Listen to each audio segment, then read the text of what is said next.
He is a young prodigy with a bright future and a beautiful girlfriend, living the dream life. But all this changes when he gets kicked out of his party and is forced to start from scratch once again. So he gathers a group of outcasts and leads them to become the strongest triple-S class party in the world. The story begins with Nick's life flipping upside down as he gets kicked out of his party called the Masters of War by Argus, who he looked up to as a father figure. And as if that wasn't enough, his so-called girlfriend betrays and dumps him the very same day as well. The poor guy sits on a fountain in the rain, getting completely soaked and too broken to pay attention. He remembers the fight with Argus where he refuses to forgive some guy named Garasso, who ran off with all their hard-earned money just to impress some random girl. Argus flips it around and calls him selfish, and tells him that he is not cut out to be an adventurer. He reminds him how he took him in when he was just a kid and tells him to go find some other place where he actually belongs. While he's almost breaking down, a blue-haired girl appears holding an umbrella.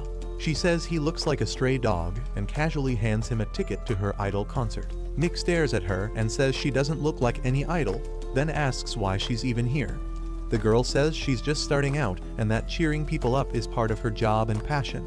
She gives him her umbrella and dashes off, asking him to show up at her concert.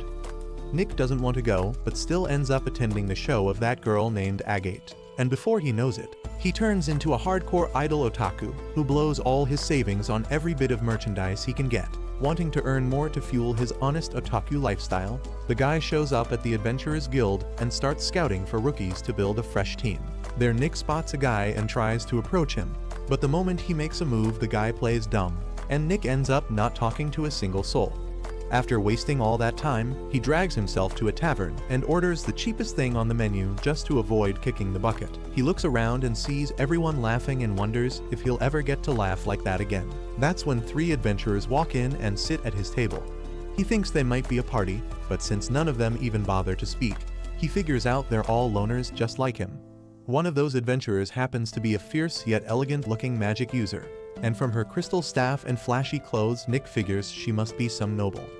After staring at her for a bit, his eyes shift to a drunken cleric who looks like he's already been kicked out of his church. Then he turns to the third one, which is a Dragonian girl. Nick tries giving her a friendly smile, but she just sits there with the same dead serious face, which doesn't even flinch. Just then their drinks arrive. Nick sinks into gloom and starts spiraling, thinking anyone he befriends would just end up betraying him anyway, and wonders if he'll ever be able to trust someone again. He downs the whole drink in one go and slams the mug on the table, only to hear the others do the exact same thing as they all shout in sync that they can't trust anyone either. They freeze and stare at each other in utter disbelief. The rich mage girl among them, named Tiana, begins sharing her story. One day after pulling off a lightning spell, which in this world means combining water and wind magic, she gets praised by her schoolmaster. She gets excited beyond words and rushes off to tell her fiancé Alex about her progress. There she finds the guy sitting with some random girl named Lynn. She sits beside him, too kind to even realize that her man is cheating on her, and happily shares how her teacher loved her lightning magic. But then she finally notices the girl next to him and asks who she is. Out of nowhere, her fiancé starts accusing her of bullying Lynn at school and then goes on a rant saying all she ever does is brag about her magic. He suddenly snaps, claiming he always felt looked down on because of her. And right then and there he breaks off the engagement, dumping her on the spot and marrying Lynn in front of her eyes. After Tiana's school ends, the poor heartbroken girl starts looking for a job, but everywhere she goes people turn her down, saying a noble lady like her is way too soft for real work. After getting rejected from every place she tries, Tiana ends up at a racetrack and somehow wins her first few bets, making a ton of cash right away. She gets hooked instantly, but before long she loses everything and ends up broke, barely able to pay her rent. She then tries finding a partner for adventuring, but anyone who sees her gets intimidated by the fierce and stone-cold look on her face. She even tries forcing a smile, but nothing works, and with zero luck left she ends up in this tavern sitting beside Nick. Nick then turns to the cleric guy, whose name is Zen, and asks about his story. Zen says he used to be a cleric in some small random city. There was this little girl named Miral who used to help him gather herbs in exchange for a bit of money. Things were normal until one day the girl suddenly falls in love with him and even holds his hand, asking him to marry her. Zen gently refuses, saying he's a man of the cloth and can't get married. But the moment he refuses the underage marriage proposal, the girl bursts into tears and runs off crying, calling him a jerk as she disappears. A few days later, just as Zen is about to be promoted to High Cleric, the guards suddenly show up looking for him, with Miral standing behind them, looking like something terrible has happened to her. Zen rushes over to her, but the guards stop him, restraining him. The girl accuses him of some serious crimes, and before he can explain himself, Zen is thrown into prison. He spends the next 3 months behind bars, and when he's finally released, he's banished with everyone calling him a pervert. After being cast out, Zen finds himself at an inn, where he stays with a lady. There he helps the lady relieve her back pain, and in return she advises him to visit the Labyrinth City and become an adventurer. Zen explains that this is how he ended up becoming a ladies' man and eventually found himself sitting in this tavern. Listening to both of their stories, Nick argues that he can't believe a word they say and asks if they feel the same. Zen, however, declares that he's going to defeat the Demon King. Nick turns to the Dragonian, whose name is Curran, and asks her to share her side as well. She simply responds shouting that something important was stolen from her, and even worse by the person who meant the most to her. Then, Nick reveals his backstory, explaining how a girl named Claudine dumped him and how he found out she had been using him all along. Suddenly, Nick wakes up to find himself upside down, his face pressed against the floor. It becomes clear that all of them have been sleeping in the same room. He quickly gets up, wakes them all up, and tells them to leave, only to realize that it's not his place. Tiana then calmly tells him that he should be the one leaving, as it's her place. Before you go, tell me one thing. Is this really okay? Can we make enough money to survive? We each have something driving us, whether it's idols, food, gambling, or women. I don't know about you, but I care about things that give my life purpose. Here's what I'm proposing. Why don't we form our own party? Later that morning, all 4 losers stroll into the guild, staring at a young receptionist as if she owes them something. An old guild lady shows up, scolding them for making the cute receptionist cry. She recognizes Nick from the Masters of War and starts going through their guild registration form. She points at Curran and mentions that she's the famous survivor girl who apparently came back alive after soloing a C-ranked dungeon. She adds that staying alive is the most important thing for adventurers and asks about their party's name. Nick proudly responds with Survivor and smiles, saying that no matter what, they'll make sure to come back alive. The others also approve of the name and shout out their new party name. After they're done with registration, Nick brings up 3 rules for their new party, which include never messing with each other's hobbies, always watching the money, and no matter what happens, they all have to come back alive. Instead of letting one person handle the cash, Nick suggests they all share responsibility for saving it. While explaining how they do it, they end up laughing and joking that Nick would be the worst at cracking the safe anyway. That's when Zem looks at him and asks why he's being so paranoid about the money part. Upon which Nick shares a bit of his past to explain. Zem adds that Nick basically wants them to trust and doubt each other at the same time, which Curran finds kind of annoying. Still, they all talk about how much they wish they could trust someone again, but agree to stay skeptical for now just for their own sake. The party heads over to the Sticky Aqueducts, which turns out to be one of the 3 labyrinths they're allowed to explore while stuck at their starting rank G. Nick takes the lead and explains that once they manage to clear 2 dungeons, they would be promoted to F rank. He goes on to mention how these specific dungeons are basically like practice areas for newbies to get the hang of this whole adventuring gig. As Nick keeps going on with his lecture, he suddenly steps on something slimy, but lucky for him it doesn't end up being a trap. That's when he introduces the very first prey of the survivors' party, which just so happens to be a small, harmless-looking slime, munching on weeds. Everyone can't help but point out how adorable the little thing is. But Nick explains that even though this squishy cutie doesn't look threatening at all, it can actually turn into a giant menace that might start munching on cows if it manages to sneak into a farm. He then shows them how to deal with a slime and completely stuns everyone when he casually takes out its core, and that's all it takes. He wraps it up by telling them to make sure they collect all those crystals since they're meant to be exchanged for money later on. On their way to the top, Zem teases Tiana by asking if joining the party was just a gamble for her, which makes her protest as she complains to Nick that Zem is breaking the rule by interfering in her business. Nick smiles and quietly wonders if forming this party might have actually been the right decision. Zem then tries taking down a slime and admits it feels kind of wrong to take a creature's life. Everyone tries convincing him, and they all end up discussing why monsters even attack humans, though no one really comes to a clear answer. Nick reminds them to stay alert. and Tiana argues that the only change they've seen in slimes so far is that they've gotten faster. She then brags about how she once took out orcs and goblins, but right after that she trips, and Nick casually mentions that the slimes here shoot sticky fluids and are about as slippery as a banana peel. The mage gets embarrassed after messing up and quickly casts Icicle Dance in her rage, but she misses and accidentally fires it at Curran, who barely manages to block it with her sword. Tiana asks if she's alright and apologizes, but Curran turns cold and tells her to be careful, arguing it might be her next time who ends up striking her by mistake. This incident puts a dent in their newly formed bond, and the two girls begin avoiding each other. A while later, they reach the top floor of the dungeon where Nick once again reminds everyone to stay alert. That's when Zem spots a massive slime monster, and Nick tells them it's the dungeon's boss. Hearing that, the mage suddenly charges at the monster, claiming she can take it down on her own, but only ends up creating a complete mess. The party ends up washing their clothes by the riverside after the mess. Nick explains how giant slimes react to strong magic by splashing slime everywhere. He then tells Zem that his place is in the rear and he should rely on others to protect him. Nick removes his armor and reveals all his strengths and weaknesses, even admitting he knows nothing about magic. When the others ask why he's revealing so much, he tells them that if they understand each other better, it might help them build trust. He gives a small pep talk, trying to lift their spirits and keep them motivated. Hearing this, Zem finally opens up and shares his own strengths and weaknesses too. Tiana steps in front of Curran, bows an apology, and then reveals her strengths as well. This gesture seems to soften the dragonoid's heart, and when Tiana sits down and starts acting cold, Curran lets out a sneeze that shoots a little ember toward her to start a fire and warm her up, though she jokingly claims she was trying to roast her alive but missed. That little moment finally seems to patch things up between the two. Next, our heroes make their way to the Goblin Forest, where Nick explains that these monsters are generally weak as long as no one ends up getting surrounded by a whole pack. Just then, a goblin jumps out and attacks Zem out of nowhere, but luckily he manages to deflect the attack.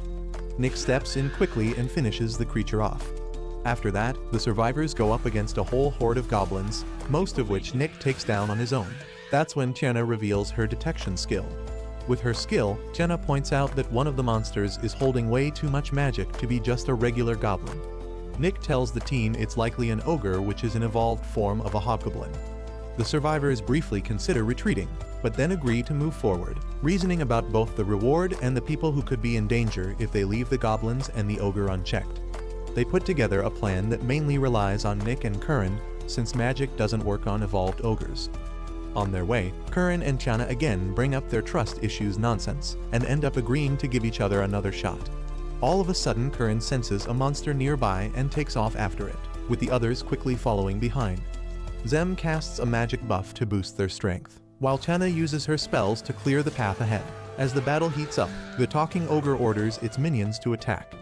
Curran's legs start to tremble as she wants to trust Tiana again, and Tiana feels the same.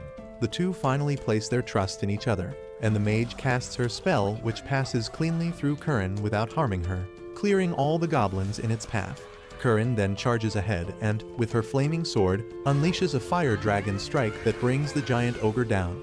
After the fight, Nick begins collecting goblin horns to use as proof for payment and asks the others to help. While Curran places a horn in her bag, she finds a pendant that brings back some memory, leaving her quietly upset. Just then, Nick stumbles upon another ogre that he suspects is mid-evolution. He struggles a bit during the fight, and after pulling out the horn he loses his grip.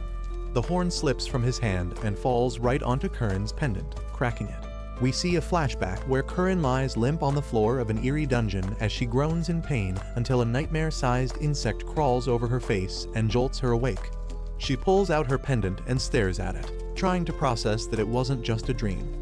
Back when she was with her last party, Curran walks through the market while a scheming merchant notices how much she likes a pendant and tries to scam her. As she walks away, he yells that Dragonian monsters like her should be careful since she damaged his goods with her dirty paws and threatens to call the knights on her if she doesn't pay up. Curran begins to worry, but a blonde man named Kalios appears and reminds her not to stray from him when she's shopping. The scummy merchant complains to Kalios about Curran's oopsie, so the man grabs the pendant from him and tells her to go ahead and scratch it again, leaving both of them speechless. He makes a bold bet that he'll pay double if she's actually guilty, and then has Curran peel it like a potato, exposing the merchant's filthy scam. Without making a big deal, he pulls out the real pendant Curran liked from his pocket and, after getting his money back, hands it to her before making a smooth and confident exit. You see, Dragonians are a proud demi-human race whose destiny is to aid the hero and save the world, which is exactly why she spent every single day supporting Kalios's party. The next day, Curran is polishing her family's dragon gem when Kalios asks if she's ready to head out and tells her to leave her things behind since no one would dare steal from them. With that, Curran follows the man she's proud to serve with all her heart on a mission where, as usual, the others shower her with compliments, though it's Kalios's approval that brings her the most joy. Afterward, she offers to help with the grunt work, but Kalios tells her to trust her party and save her strength for when it truly counts. As they near the boss, the pot snake, he assures her he's got her back, and Curran charges in without hesitation. She slams her shoulder into the pot, which enrages the serpent and draws its full attention to her, prompting the rest of her party to jump in. She asks Kalios why it's glowing like that, but he keeps telling her to just trust them and hold its focus. She keeps calling out to him until the serpent coils around her and paralyzes her with its toxic breath, leaving her gasping for air and dropping like a sack of potatoes. The blonde guy and his party begin gathering the loot and casually thank their tough dragon girl for being the perfect bait for the famously lethal poison. The last thing she sees before blacking out is all of them walking away without a single glance back at her life. Later, she manages to crutch her way back, fueled by rage and determined to retrieve the dragon gem her father gave her, since it's crafted from the finest materials and has grown stronger alongside her throughout her life. Filled with conviction, she finally collapses just outside the inn, where the innkeeper tells her that Kalios and his party claimed she died and then vanished. She asks what happened to her belongings, and he says Kalios promised to return everything to her family. Curran gets a flashback of his warm face telling her to trust him, and almost throws away the filthy gift he gave her. But then the grief overwhelms her, and her knees give out completely. After that, she goes through a period of soul searching until one day, while starving, she sees an adventurer enter the tavern and quite literally blows the door open. She overhears that he's Fifths, the famous solo eater. She quietly watches him enjoy the feast with the kind of joy a Mexican shows while eating tacos, and it somehow inspires her, so she orders the same meal. Later, she finds out the guy is a legendary solo hunter by day and gourmet food lover by night, so she decides to follow him around every day thinking he can't see her like John Cena. Fifths notices what she's doing and starts tossing hints her way on what to buy without making a big deal out of it. The next day, she returns the favor by saving his sword from a drunk guy at the tavern, so he gives her a simple thanks. But she thanks him from the bottom of her heart because he is the man who showed her what good food really tastes like and helped fill the massive hole left in her once innocent soul with food. Still, Curran quickly figures out that eating all this great food costs money, which she doesn't have any of, and that's the day she ends up meeting everyone at the guild. Back in the present, Nick searches all over for a pendant like Curran's and starts thinking it's even more terrifying that she didn't get mad at him. That's when he suddenly hears Agate call out from behind, pleasantly surprised that he doesn't look nearly as homeless as before. Later, he chats with her by a fountain, where Agate bluntly tells him it's pretty selfish to expect forgiveness just by replacing her pendant, but then adds that it's fine since her own selfishness is what led her to meet him. She tells Nick that maybe he should become Curran's gift himself, which gives him a very wrong idea. Sometime later, he finds her in the market happily munching on some piping hot squid balls, and she tries to get him to try the super spicy dumplings topped with wriggling worms which nearly send him to the afterlife, but Nick is glad to see Curran smiling again. After that, he asks Curran if her pendant really meant a lot to her, but she tells him not to worry about it too much and says she actually feels much happier now that it's gone. Later at the guild, the party's small gathering is interrupted by a cat girl who invites them to the back. There, an old lady gives Theme a quest to explore the labyrinth of bonds and recover a legendary artifact hidden deep within. The old lady explains that their mission is to locate the Kizuna blade and even promises to pay them each time they try even if they fail. Shocked that she's offering thousands for what sounds like a beginner-level job, Nick gets suspicious and insists she lay out every detail she has and put it all in writing so she doesn't try to pull something shady when it's time to pay up. With that settled, they charge through the dungeon like it's a casual adventure hunting for the sword, while Nick still can't shake the thought of Curran's pendant. Zem is amazed by the labyrinth's scientifically advanced design, but Nick tells them all to stop chatting and focus on spotting any hidden passages. Meanwhile, a mysterious voice watches their progress through surveillance cameras, eager to see whether this mismatched party can actually survive until the very end. Moving down the stairs, Nick leads the party as far as their map goes until they arrive at a dead end. But he quickly notices that the lamps are supposed to be red instead of green. So Nick rushes straight in, saying he likes to be thorough, and also maybe because he smells a hidden room full of money like Mr. Krabs. A door suddenly opens up, and they head inside. They find a big, dark room with tanks lined up. So Tiana asks if they seriously have to search the whole place. But Nick points out the obvious and heads straight toward the pedestal with the shining light. Tiana quickly stops them and scans for any traps using her magic sight, and the space shows up suspiciously clear. But the moment they get near the pedestal, the lights suddenly pop on and a voice calls out to the party and congratulates them on their brave journey. As the old man's voice coming from the sword keeps spouting nonsense, Nick ignores it and carefully examines the broken sword sitting there. Tiana thinks it might be a magic sword, but Nick calls it more trash than his waifu, which really sets off the talking sword. Nick tells the senile blade to quit going full Shakespeare on them and just tell them where the Sword of Bonds is. They're all shocked when the sword says it's exactly what they've been looking for. Pretending to go along with the old-timer, Nick says he won't toss him out of respect for his age, which makes the sword curious why no one's equipping it. Once it figures out that none of them actually use a short sword, it starts panicking about what they plan to do with its greatness. So Nick casually says they're obviously gonna sell it for some sweet cash. The sword immediately bursts into tears, crying that it doesn't want to be dumped again like the liars at the guild. When Tiana asks what the old man is even rambling about, it reveals that the guild that developed it, the prototype sword Kizuna, sealed it in the labyrinth afterwards so no one could ever get their hands on it, and it's been waiting for a worthy partner ever since. Nick tells it he understands, but he also understands money more. Kizuna begs him to use its power for something good instead of pulling an elan while a machine nearby starts rumbling ominously to life. Then they hear a massive boom, and Kizuna casually mentions that the Guardian is now officially on its way. Out of nowhere, a huge goop monster bursts in and forces them all to run for it. Tiana fires some sharp icicles straight into its ugly face while Curran charges in headfirst to slice it clean in half. But Kizuna realizes something's off, and before Nick can shout a warning, the creature reflects the icicles right back into Curran and drops her to the floor.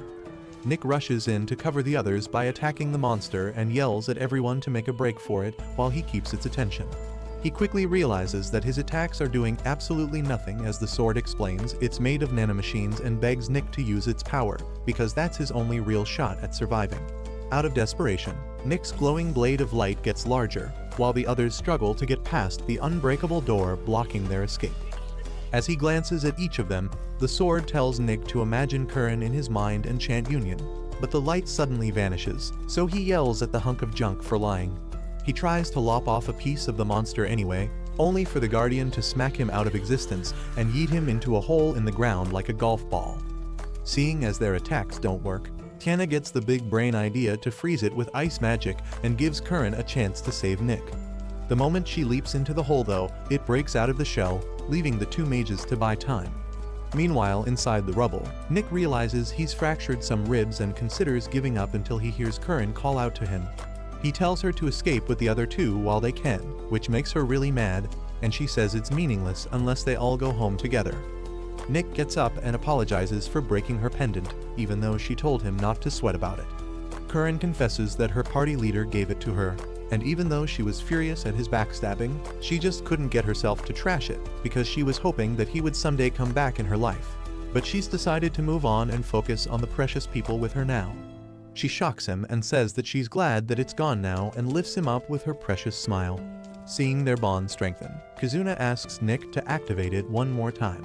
Back on the surface, Tiana gives up and tells Zem to stop wasting his spells on her and focus on saving Nick. As they say their last words, a blinding flash of light blasts out from behind the Guardian, which is shattered to smithereens by Nick and Curran's fusion. Kizuna explains that the Guardian's core is able to shift throughout its entire body and makes it almost impossible to land a proper hit. So Nick gathers a huge amount of magic and channels it into one massive sword strike that lights up the whole monster and completely destroys its core, though the two also collapse and their fusion comes undone. Meanwhile, at the guild, they show off the sword to the old lady and the cat girl, who don't look that impressed. She calls it pretty underwhelming, probably because it's more of a vintage relic than a sword, and admits she'll pay them for the trouble they went through, which Nick approves of. But she then turns to the little white-haired midget staring at them from the back, who proudly introduces himself as Kazuna, the Sword of Bonds. Later, Kazuna laughs at how easily they conned the guild lady, which makes Nick question his whole thing about upholding justice and all. Kazuna cheekily says it's all to save a life, his life, though Zem is still confused about how it works and concerned that he chose a pretty blatant name for someone who wants to stay low-key. Later in Tiana's room, Nick empties out the sack of cash on the table, and everyone gets excited thinking about what to splurge their payday on. Kazuna gets a little confused about who he's supposed to tag along with, but Nick reminds him of the survivor's first rule that says messing with each other's fun time isn't allowed. He offers to take him to the idol concert if he can stay quiet in sword form the whole time. But after seeing him already looking bored out of his mind, Tiana offers to take him to see a race on the forbidden grounds on the condition that he doesn't complain about how she spends her money. The next day, Kazuna quietly admires the beauty of nature around him, giving off such a poetic vibe that the survivors sitting nearby can't help but notice. Tiana casually pulls out an igniter, catching Kazuna's eye as he immediately praises it with interest. She smiles and drifts into her memories, thinking about the time she spent with her professor. At the same time, teacher Nick digs out a few old relics to serve as their safe and then brings out some bronze coins, telling everyone to guard them well. Apparently, that tiny stash is all the money they've got left, so the party agrees to take on quests. The scene then flows into Tiana's past, back to the time when she graduated from magic school. She remembers the igniter her teacher gave her as a farewell gift. Along with it comes the guilt of how she ended up ruining the career of the very professor she admired the most. He got dragged into her scandal and lost his chance at the sage title he had always dreamed of. Yet even after everything, he still looked at her with a smile. As their conversation goes on, the professor suddenly bursts into laughter for no clear reason, and that laughter only grows more intense until it turns unsettling. It becomes clear that he's lost his mind and turned into a laughing maniac. Tiana looks back on his condition and feels a deep sense of pity for him, wishing things could return to how they used to be. As she rises from her bed, she wonders if she might just wake up in her mansion again. Meanwhile, Curran wakes up too, followed shortly by Zem. At the same time, Nick finds himself trapped in a dream about Claudine, but it quickly turns into a nightmare, snapping him awake as he pants heavily. He starts to wonder if it was telepathy, and if Kazuna has been sleep-talking inside his dream. The team gathers around a table where Kazuna suddenly yells that he has no past to return to, and that the time he's spending with the survivors is the best he's ever had. Later, they head off to an icy dungeon glistening with snow crystals, where they soon spot a Razatu ogre. While everyone is communicating quietly through telepathy, Kazuna ends up ruining the meaning of it as he charges straight at the monster, hoping to show off his skills. He actually does pretty well with the sword and even reveals a new move called Parallel, which lets him create a duplicate of himself. After they manage to take down the ogre, Nick walks up to him, saying he suddenly feels drained. Kazuna admits it was his doing, and he has used their stamina and magic to activate his skills. He adds that he can create up to 5 copies, and all of these abilities were copies from a swordsman who used him once. Tiana calls it straight up cheating, but Nick says he's just glad Kazuna's on their side. Kazuna then brings up using Union again, though Nick shoots that down, saying anything that leaves them collapsing right after a battle is too risky to use often. Meanwhile, all Curran can think of as usual is food. As they reach a food court, Nick finds himself thinking back to the dream he had last night. While they're sitting at the table, Curran starts tossing out some completely useless food advice. And when Nick teases her about how she's the one who eats through their budget, she just throws the survivor's first rule right back at him and shuts him up. Just as Nick starts thinking about her again, he spots his old flame Claudine sitting nearby, clearly working her charm on another poor kid who's already fallen for her act. She's crying about how she has to go back to her mother who doesn't have much time left, using a sympathy card to wrap the kid around her finger. Right then, Nick shows up beside them and starts mocking her with sharp little jabs that slowly expose her drama. The new victim turns to Claudine and asks who Nick is, and Claudine looks ready to explode. Nick then hands the boy his gift back, saying it's not even her birthday, blowing the whole thing wide open. The confused kid turns to Nick and asks if everything Claudine told him was just a lie. Later, while Nick is busy laying out a plan for a new cave labyrinth they're supposed to scout, Claudine suddenly shows up and dumps a glass of juice straight on his head as revenge. but Nick stays completely calm and simply asks if her mother is doing well. She even brings along that big cat guy named Leon from earlier, who tries to intimidate Nick by warning him to treat Claudine better. Nick shoots back with a smirk, asking if the guy is also part of the Iron Kitties, which instantly makes Claudine snap, yelling that the name was Iron Tigers and not Kitties. As the argument heats up, Leon tells Nick to step outside so they can settle this with a fight. Once they reach a quiet place where no one can see them, Nick takes an offensive stance, ready to throw hands, but out of nowhere, the big kitty suddenly apologizes. He thanks Nick for finally putting an end to Claudine's nonsense and even says Nick can have her now. Leon admits he's used her enough and that she's got tons of enemies chasing her down just like Nick. Then he casually asks if Nick has also been scamming the new recruits in his party. Nick looks furious for a second but suddenly bursts out laughing like a complete maniac. And just when Leon starts thinking they're on the same wavelength, Nick punches him right on the chin and sends him crashing to the ground. The fight kicks off but ends almost immediately since the big kitty doesn't stand a chance against our teacher Nick. Nick restrains him and explains that while he also wants money, scamming his friends for it would make the money worthless. Right then, a new guy sneaks up from behind and lands a surprise wind attack on Nick, which catches him off guard. But before this guy can even finish bragging, our Dragonian girl drops in with a perfect ambush of her own. Just then, the guild lady, Vilma, arrives, and the big kitty suddenly proposes a math-based bare-knuckle battle to settle things once and for all, appointing the receptionist as their referee.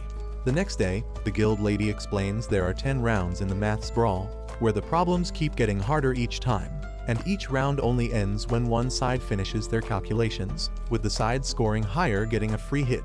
Just as Curran starts worrying about how big a responsibility it sounds, everyone gets shocked when she ends up winning the draw, and she starts having a seizure just from thinking about maths, while Claudine's taunt makes her want to jump off a cliff. After that, she takes a mock test and Zem congratulates her, saying she's got decent potential once she puts in some study. He hands her the sheet, which makes her really sad, but he cheers her up by saying that after her training she'll be Einstein in no time. On their way out, Kazuna offers to fight for them, but Zem thinks he's way too strong and insists it's a problem they need to handle on their own. So they spend the next few weeks carefully planning their strategy while Zem gathers some intel from his ladies. The night before the competition, Nick tells everyone there's no doubt Claudine's team will try something sneaky and reveals they've pulled this kind of trick before. Zem adds that his night ladies told him the Tigers party is way smarter than it seems and has some method of sharing info no one can detect. Tiana guesses they're using thought gems, which are basically the Temu version of Kazuna's telepathy. Nick tells Curran she just needs to keep solving her problems until Tiana gives the signal. Meanwhile, it is revealed that Claudine barely avoided being sold into slavery by her own parents, and after that, she started using her budget Taylor Swift looks to scam simps out of their money, feeling pretty satisfied with her hustle life until Nick came along. Just thinking about him snaps her out of the nightmare, and she swears she's going to make him pay for turning her life upside down. On the day of the competition, Catgirl hands out the problem sheets to both girls and Curran feels relieved that they're not hard, but Claudine taunts her saying even kids could breeze through the first one. Meanwhile, Nick fights Tiger Man Leon and notices he's not fighting back, which makes him think the guy might just be buying time. Seeing Nick struggle, Curran starts to worry before locking in and finishing first.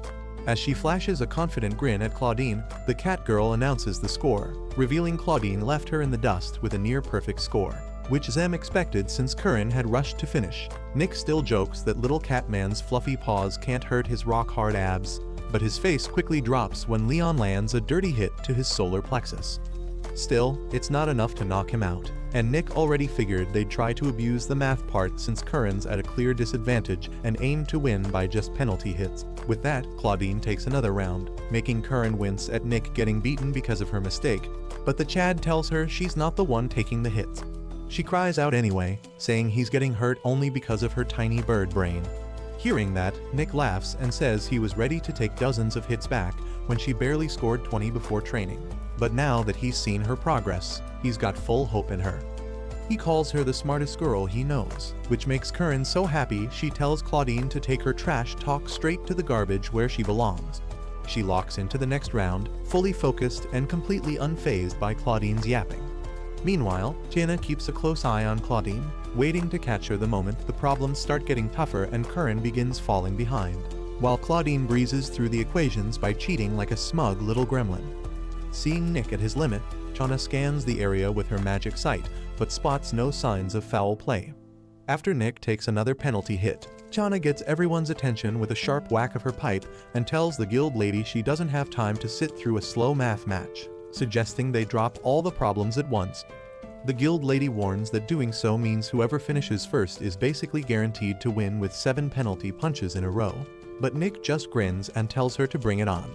With that, the cat girl hands all the sheets to Curran and the snake girl, and Tiana keeps her eyes sharp as she waits for Claudine to finally show her cheating hand. Seeing Curran go full throttle, Claudine gets cocky and tells her guy hidden somewhere to bring out the calculator. As the two girls fiercely wield their pencils, Tiana notices a magic signature in the distance and moves out with the party. Nick catches on and taunts Leon about his missing team member, which makes the Tiger Man worry they've figured out their big brain plan. In a panic, he yells at Claudine to stop, but that only makes her angrier and raises the guild lady's suspicion. Meanwhile, Claudine struggles to coordinate with a nerd in the tower, so Kazuna finally drops in with the rest of the party greeting him from behind. Meanwhile, Claudine is at her wit's end and gets so frustrated she yells at the nerd that he's taking too darn long. Just then, Tiana shows up with the robed idiot, waving their thought gem for everyone to see. Guild lady asks the blonde girl if she's also got one, much to Tiana's anger. With that, the guards escort the oversized pussycat to jail, but Claudine starts rambling that she's struggled her whole life and no one has the right to blame her. Curran doesn't buy it, and Tiana states that everyone gets a chance to change.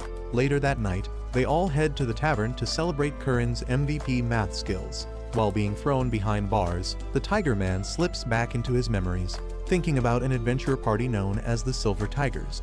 The one leading that group was Bishot, someone who stood out with his sharp intelligence among the otherwise dim-witted Tigerians, and that guy happened to be his very own brother. Thanks to Bishot's brains, they managed to conquer the infamous Mechasteel Moonhell Labyrinth and swipe the treasure hidden deep within it.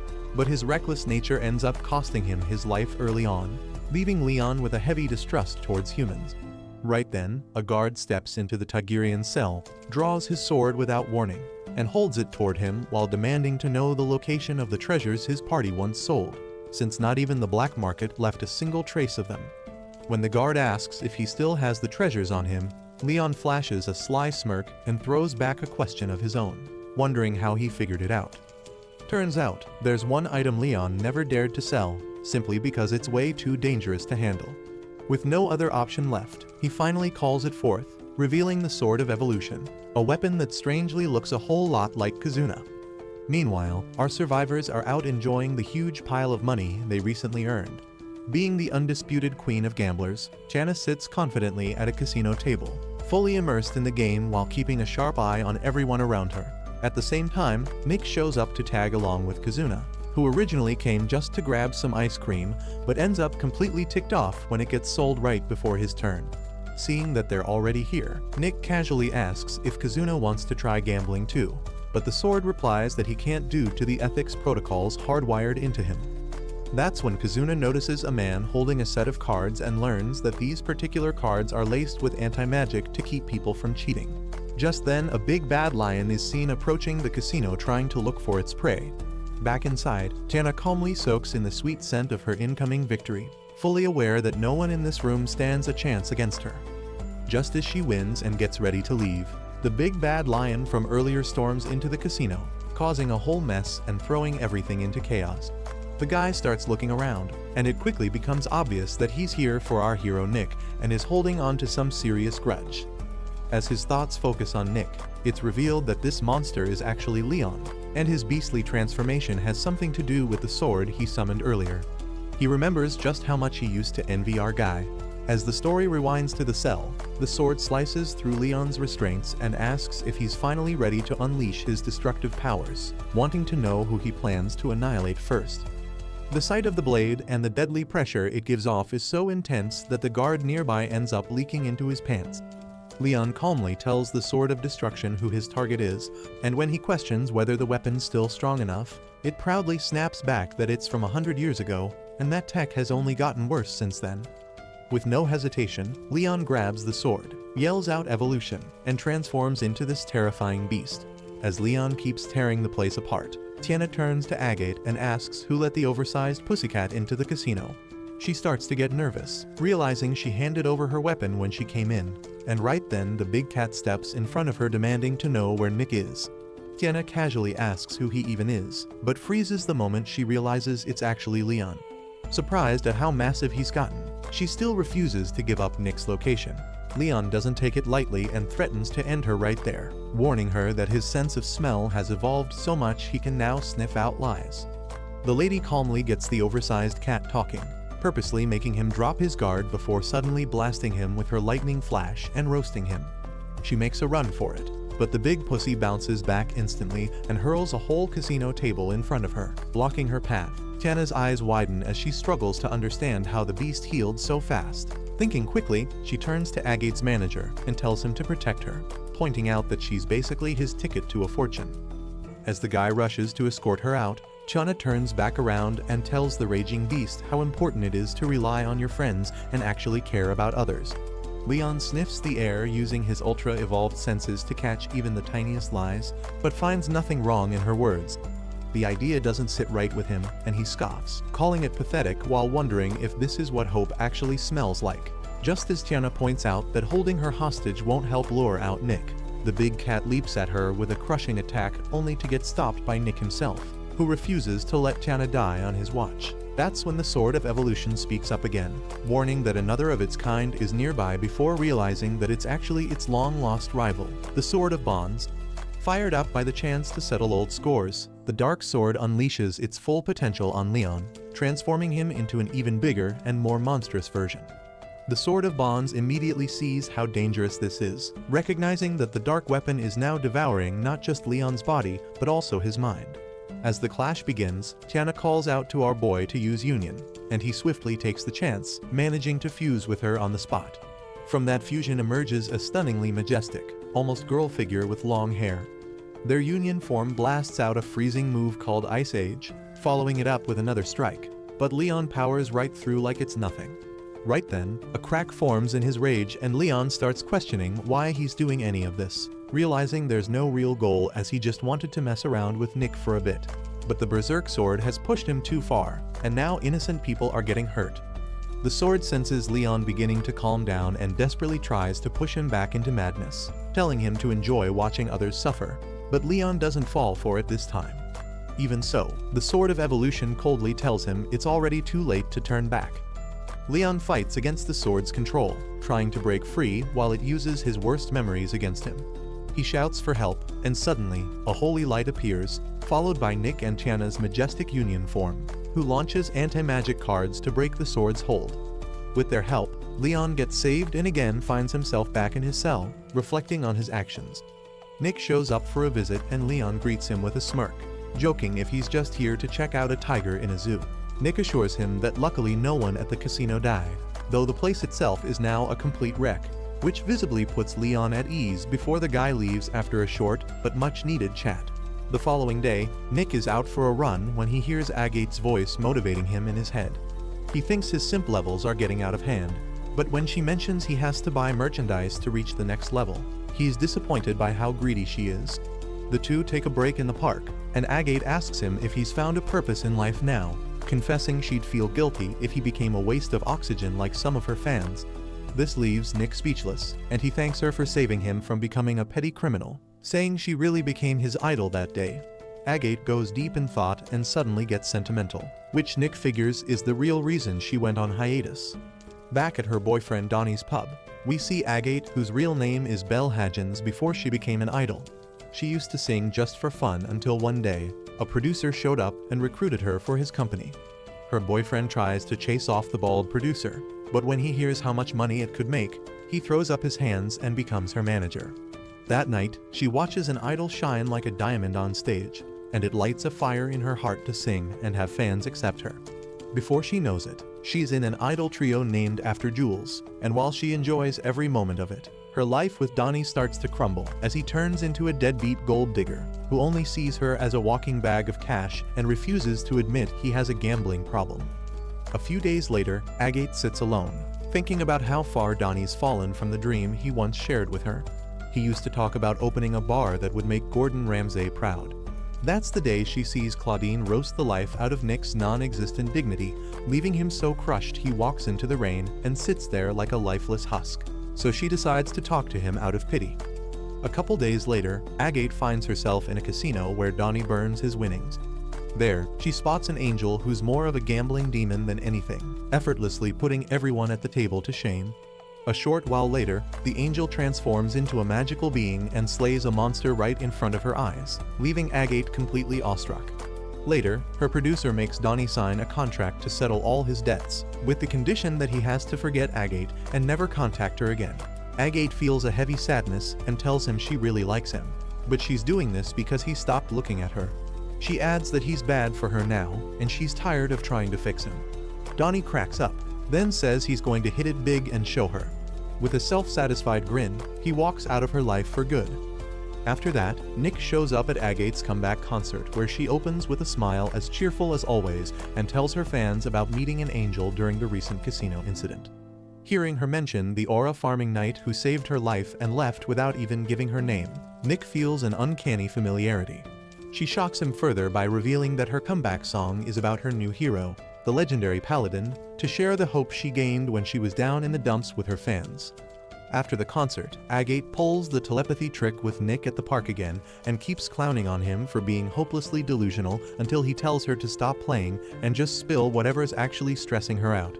She hesitates a little, but then lets it all pour out, and the two end up having a surprisingly wholesome heart-to-heart. The next day, Kazuna brings Zem a magazine that talks about a strange phantom known as the Stepping Man, a guy who apparently spends his nights kidnapping kids. Kazuna gets super excited explaining how this guy can jump around in mid-air and how nobody has been able to catch him so far. Curran argues that they should probably stop him if he's really evil, but Nick jumps in saying the whole thing sounds fake, though Kazuna immediately starts arguing like a stubborn kid, insisting that the guy is totally real. That's when a green-haired lady named Olivia Taylor suddenly appears, thrilled to hear the name Stepping Man, and proudly reveals that she's the one who wrote the magazine article. Olivia explains that whenever something suspicious is going on in the city of Labyrinths, she always makes it her mission to dig deep and figure out who's behind it. Later that night, Zem, while being drunk, stumbles toward a narrow alley following a little girl, and right before his eyes, the child suddenly gets snatched and vanishes from sight. While walking with Nick, Kazuna suddenly comes to a halt and tells him that Zem is in danger, prompting the two to rush off in search of their friend and finding Zem just in time as he stops the nearly invisible Stepping Man from kidnapping the girl. It turns out the Stepping Man is very much real, and Kazuna immediately engages him in a fight, though the culprit ends up escaping from the scene. Once they're out of trouble, Zem brings the little girl to a woman named Red who starts tending to her. Nick begins questioning the girl about who the man was and what she was doing out there. The girl responds that it really was the Stepping Man and explains that her mother had been tracking him down before ending up in the hospital. The group then finds out that her name is Riane, and Zem adds that they believe what she says. Suddenly, Riane asks Zem to take her on as his student, clearly impressed by his bravery. But Zem responds that she's at least 15 years too young to be his pupil. She then eagerly asks what she should do to train until then, and Zem simply tells her to rest and never try anything dangerous like chasing after the Stepping Man again. Rihanna quickly agrees and happily calls Zem her master. The next day, our survivors make their way to the Bounty Guild, hoping to dig up some information on the Stepping Man. But the cat lady at the counter refuses to hand out details on valuable bounties that easily and quickly recognizes Nick as a former member of the Masters of War. She hands them a simple bounty instead, assigning them a guy named Hale Hardy and promising a reward of a few 100,000 dinas if they manage to catch him. As the receptionist calls out the name of their party, the other bounty hunters in the room start paying attention and immediately recognize them, with one of them mocking them for being clueless about how bounty hunting really works. Not one to let that slide, our gambling queen Tiana throws down a bet with the guy, offering him a turn. After getting their mission, the survivors head to the slums known as Garbage Collection. Hoping to track down their target there, the party approaches the gatekeeper and tries to squeeze some information out of him. Instead of being helpful, the guy rambles on about some guy named Greg, whose dog recently gave birth to 10 male pups. And just when the survivors are about to give up and walk away, realizing they're not getting anything useful from him, he suddenly warns them never to cross paths with someone named Nalgava. On their way through the area, a group of thugs attempt to rob them. but the party takes them down with ease, and Nick gets the leader to spill that the man they're hunting can likely be found in the bedrooms. The party moves forward, passing through the slums and seeing firsthand how miserable the conditions are for the people living there. Kazuna quickly recognizes the area, and in no time, they find their target. Hale tries to make a run for it, but they swiftly tie him up with ropes. Just then, a bald man appears, revealing himself to be Nalgava, who claims Hale as his patient. He demands to know why they're taking his patient and gets angry. Nick calmly explains the situation, and after a brief back and forth, Nalgava reluctantly lets them go, arguing that a sinner like him can't be forgiven for his sins. It's revealed that Nalgava, like Zem, is also an ex-priest and is qualified enough to treat highly contagious diseases, but for some unknown reasons, he's now stuck in the slums. Kazuna tries to ask Nalgava about the stepping man, but they don't get any useful information from him. The survivors head back to the guild to claim their bounty, and Tiana takes the opportunity to boast about easily winning the bet. She collects her winnings and heads straight to the counter, treating everyone in the guild to free drinks, winning their hearts. The next day, the survivors approach the receptionist, hoping to get some information on the stepping man. She tells them she doesn't know much, but mentions a suspicious person who's been seen talking to kids, pointing towards Olivia, who's sitting with Riane. The survivors grow wary of Olivia and decide to investigate further, wondering if she might be the culprit. Nick orders his team to block off all the exits, and just as he's about to question Olivia, asking where she was 2 nights ago and if she's been kidnapping kids, the lady jumps high into the air, creating a hole in the roof and making her escape. Later at the brothel, they talk things over until a surprise guest shows up. Zem immediately clocks the mature blonde lady as Ada, and Nick confesses he's a fanboy for the legendary party grand chef's famous swashbuckler. After quick intros, the woman apologizes for her daughter Riane's wild behavior, which Zem fully agrees with. That sends the kid into rage mode, thinking her master's a total coward. But he says he can't be her master since little girls horrify him, ever since one lied and got him jailed for half his life. He adds that now his body literally freezes up around young girls like her, and he forgets how to breathe. She asks how he protected her from the kidnappers, and Zem answers that any adult would save a kid in danger, but maybe it means he's actually healing. Rihanna then drops the whole 15-year-old thing, and Ada refuses to marry her girl off to some sketchy priest, but Rihanna hard passes on marriage anyway, saying she's got high standards for a boyfriend and only wants Zem as her master. With that, things get serious, and Ada advises the group to quit their pointless mission, now that they've seen firsthand Stepping Man is way out of their league. Nick steps up and tells her she has no right to stop them, so she fires back that he's a dumb kid with no muscle to speak of. Nick accepts that and says he still can't sit back when children are being kidnapped left and right. Ada makes it clear she's tapping out to save her own skin and make sure Rihanna doesn't end up an orphan, so Nick asks if she'll train his party instead. Watching the party leader Bo without hesitation wins her over, and she kicks off their training by serving soup that brings out their magic potential, since using magic right is the only shot they've got at standing a chance against Stepping Man.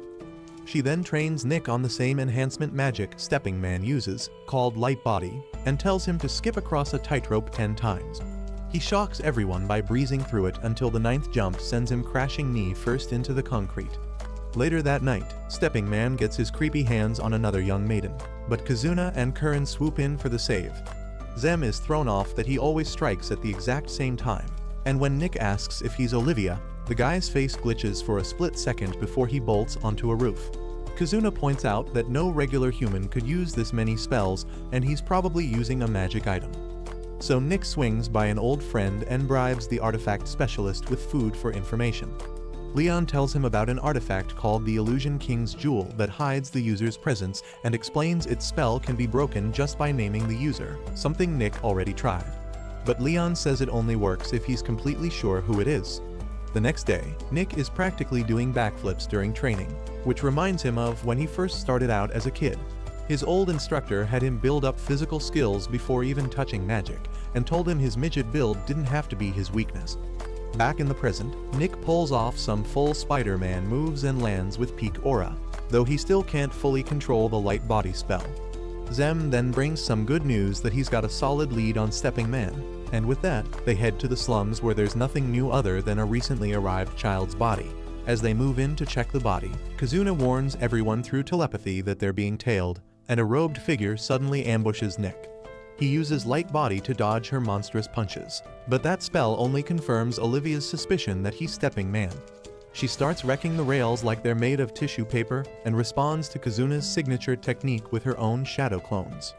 Nick takes the chance and shouts at Olivia to just admit it. So the woman casually pulls down her hood and owns up. Olivia says she's honestly disappointed that he turned out to be stepping man and explains that while she proudly cosplays as him, she's not the actual kidnapper and they just happen to share the rooftop jumping hobby. Putting that aside, they open the coffin in the mortuary together and don't notice anything strange about the body at first. But Olivia tells them to look closer, and sure enough the girl looks way too perfect, meaning their senses are being tricked by magic. Kazuna suggests they examine the body more carefully, and that's when they find a shard of the Illusion King's jewel. As soon as Olivia crushes it, the girl's real features come into view. Back at the brothel, they identify her as the daughter of a runaway blacksmith's kid. Zem notes that since the body was dumped with the garbage, there's a good chance the culprit's still lurking in that area. As he promises they'll return the girl to her parents and get justice, Zem quietly admits he has a pretty solid idea who Stepping Man really is. The following night, Nick catches Stepping Man on a rooftop again. He mocks the faceless figure for missing his sneak attack, and the guy surprises him by complimenting his polished martial arts. Nick shifts to a serious tone and demands to know why he keeps using the same tactics when he knows they've been exposed, but Stepping Man answers by throwing out his chains. Nick charges in for close combat and says he's figured out the reason behind the kidnappings, especially near the garbage collection sites. Stepping Man doesn't buy it, but Nick stops his kick just inches from his face and pulls back. He points out how sus an overqualified doctor running research in the slums is and calls out Nelgava's name without hesitation. As the clouds part and moonlight hits his face, Nelgava's veil fades while he congratulates Nick for discovering the truth. Nick says it all became obvious once they found out the kids had yellow demon sickness, and there's no way it would spread from the slums to city kids without some filthy bastard pulling strings. Then grins that his doctor clued him in. He adds that Zem also figured out the plan to kidnap kids for use as research subjects in a crazed hunt for a cure. Since Nelgava clearly isn't in the mood to talk, Nick charges in and drops a brutal combo that the old man reads like a book until Nick lands a kick so hard it breaks through the roof and sends them both crashing into the storehouse below. He smugly thanks the doctor for always taking the same path, and the rest of the team arrives ready to jump his wrinkled self. Zem uses the moment to ask why he stopped this low, and Nelgava says it's all for his daughter. But Zem already knows yellow demon sickness is a venereal disease, and says the girl caught it by accident from a patient sample while trying to follow in her father's footsteps, though no one paused before spreading nasty rumors. The old doctor breaks into a gut-wrenching rant about why his daughter had to die and collapses as he claims he's now willing to sacrifice as many children as it takes to find the cure she needed. Zem feels let down by the senior he once admired and asks how he manages to live with himself. The doctor says he's being naive and should understand that everyone carries a dark side, and as a father, his duty outweighs what others think of his twisted methods. Zem says he's heard enough and brings the man crashing back to reality. He asks if the doctor even remembers the little girl whose life he stole, then gets furious that the bald old man already forgot one of his many victims. He tells him about the look on her parents' faces when he returned her lifeless body and how the entire neighborhood grieved with tears. Zem reminds him that all those kids aren't just nameless strays and are loved by someone, just like his daughter was. Nelgava apologizes and admits he met a priest by chance and clung to him like a desperate leech until he got accepted as a priest. Still, Zem reminds him that he's been saving lives through his clinic and says that to the people. He's always been a real doctor. Hearing the guy still spit out toxic positivity makes the bald man laugh until he coughs up blood and says stopping him won't solve everything. But Zem stands firm and says he'll take on whatever comes, one step at a time. Right then, Kazuna senses something dangerous closing in fast, and the second he warns the group, a beam of energy blasts straight through the old doctor's chest. A white masked knight appears and tells the doctor it's time for his eternal nap. He says he came to rescue him, but the orders changed, then brags about smashing their precious Illusion King's stone worth billions. Nelgava just replies that his fate was sealed the moment he chose to get caught. When Zem tries to reach him, the masked knight throws him aside through telepathy and tells him not to waste pity on his enemies, mocking him to save himself instead. Karraan and Tiana rush in to help, but the white mask moves faster than their eyes can keep up and sends them flying like they just got kicked straight into Narnia. While Zem heals the doctor, he tells him he always makes the same mistake by forgetting to put his comrades first, then calls his so-called kindness nothing more than a selfish need to save the helpless, and makes it clear that mindset will get both him and his friends destroyed. Right after, Nick says they need to use union but freezes when he sees everyone barely holding on. Olivia quickly snaps him out of it by offering to buy time for him to choose, and as Zem gives the go-ahead, the lady goes full Jackie Chan and kicks White Mask into another dimension. She reveals who he is and proudly introduces herself as many things, but today she's the Dombi mommy here to put him in his place. White Mask says knowing too much ruined the cat and charges with his sword, which she casually catches like it's a hot potato before hammering him with back-to-back kicks that crack his mask and force him to fall back. As the White Mask starts to heal, Olivia figures she can't break through the ancient gear, but Nick and Zem combine powers, and for the first time White Mask actually panics. Realizing he's found a worthy opponent, he steps it up and uses gravity magic to pin Olivia to the ground. After that, he nearly crushes our protagonist with a sword that really weighs more than a mountain, so Nick switches to a speed-based approach which White Mask first mistakes for a basic stepping spell, though he quickly figures out Nick is actually jumping through mid-air.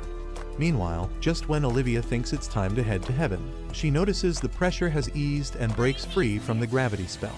As White Mask gets distracted by Nick's lightning-fast mid-air movement, Olivia charges like Sonic the Hedgehog and boots a massive boulder his way that he narrowly dodges. White Mask then locks onto Nick and catches him, convinced he's won, but Kazuna suddenly comes flying in like a shuriken and nails him right in the face. Still, he yanks it out like it's nothing and says he's calling it a day before making a dramatic nuclear exit. Everyone escapes the rubble in one piece, but Zem immediately hurries to the bald doctor's side. The old man reveals he has the yellow sickness himself and won't last long, so as the building rumbles, Kazuna warns everyone they have no time. With that, they rush out of the collapsing building. The next day, Zem mourns the loss of a great man from this world. Nick offers some comfort, and Karraan tells him he did everything he could.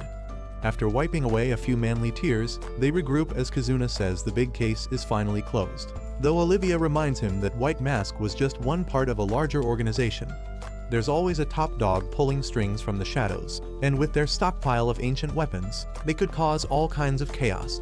Hearing that, Nick turns to the green-haired monster of a lady and asks who she really is in all this. She playfully calls him naughty for even asking before she casually reveals that like the Sword of Bonds, she carries the title of Sword of War. Since that day, the survivors spend most of their days in bed, realizing just how weak they really are after facing White Mask. While staring at a broken old sword, Nick remembers being in a carriage with his parents on the way to where his uncle Argus lives, when he hears his father go silent and his mother shoves him like a toy into a hidden compartment and tells him they love him very much. He hears swords clashing and someone yelling that Argus betrayed them, and he barely escapes the fatty who takes the cash and even checks the compartment. But Nick's luck turns worse when he runs into a huge man with a knife right as the fatty catches up. Just as he shuts his eyes, the big guy finishes off the walking Big Mac and mutters an apology.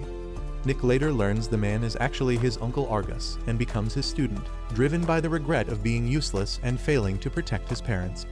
Wondering what he could have done to change how things turned out, Nick lies in bed as his thoughts grow darker until he drifts off. He wakes to the sound of rain pouring and Agate singing nearby. Letting the umbrella she lent him slip and land on her head, they end up sharing a quiet, sweet moment, talking through the night. Meanwhile, Zem takes over Dr. Nelgava's clinic and finds real joy in helping the people from the slums who need it most. He realizes it's impossible for him to hate the doctor and finally accepts his selfish desire as he sees the smile on a patient's face. Back at Tiana's place, she spends sleepless nights reflecting on her life.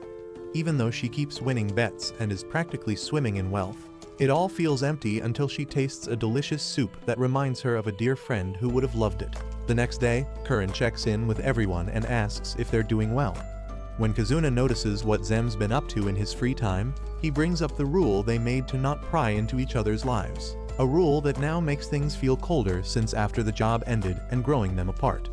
That night, Kazuna visits Zem at the clinic, and when Zem tells him to leave, the boy says he doesn't need to meddle in his life, just to watch his back in a sketchy area.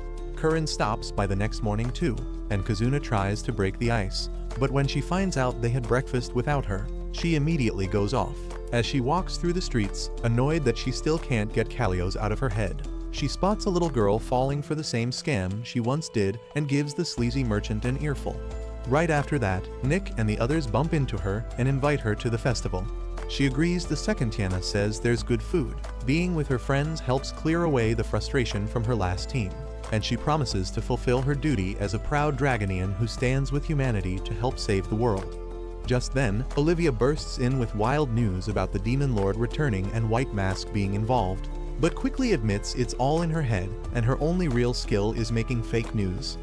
Seeing everyone together makes Karin emotional, and she finally admits she's been thinking about her lost Dragon King's stone all on her own, even while having fun with everyone. Tiana tells her she can go after it, but this time with the whole group, and says their rule doesn't count if she turns her personal quest into a job for the party. Nick jumps in and says the survivors fear no job. That cheers Karin up, and as they all raise their hands like they're posing for an awkward group photo, the fireworks light up the sky. They watch the dazzling display together as a team with renewed trust in each other. That's where this video ends. Remember to like and subscribe to the channel. Thanks for watching, and I'll see you next time.